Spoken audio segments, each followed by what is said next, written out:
Please এবার আর আমাদের ফেরত পাঠাবেন না। দেখুন, এর আগের বারও আমরা বিয়ে না করে ফিরে গেছি, আর পারবো না। শান্ত।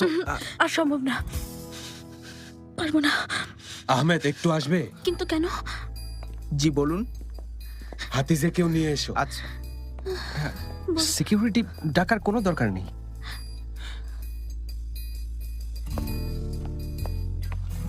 ওনাদের বিয়ের সাক্ষী হওয়ার জন্য ডেকেছি। আপনাদের অনেক ধন্যবাদ, প্লিজ কিছু মনে করবেন আপনাদের না। অনেক ধন্যবাদ।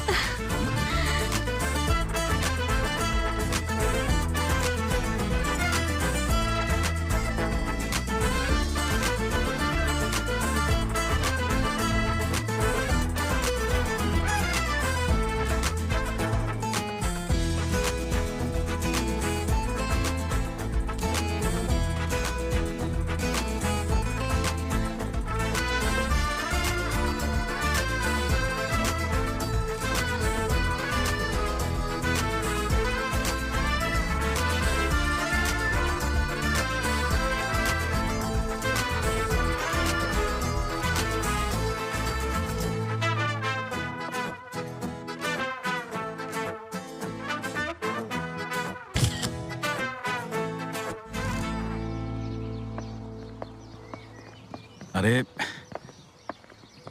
সেলিন, তুমি এটা কেন নিয়েছো? তোমার পায়ে তো এমনিতেই ব্যথা। পা ঠিক হয়ে গেছে, রাতের ওষুধে কাজ হয়েছে। খাওয়া দাওয়ার দিকে খেয়াল রাখবে। দিনের বেলায় অফিসের কাজ শেষ করবে, আর রাত জেগে অফিসের কাজ একদম করবে না। রাতে দরজা ডাবল লক করবে, বারান্দার দরজাটাও বন্ধ করতে ভুলবে না, ঠিক আছে? ঠিক আছে বাবা, বাদ বাকি উপদেশগুলো জমিয়ে রাখো, কারণ আমিও বাস স্ট্যান্ডে যাচ্ছি। কোনো দরকার নেই মা, আমরা ট্যাক্সি নিয়ে চলে যাব। আর তোমাকে তো অফিসে যেতে হবে। না, তুমি চিন্তা করো না, আমি অফিসে জানিয়ে দিয়েছি আমি তোমাদের সাথে বাস স্ট্যান্ডে যাব।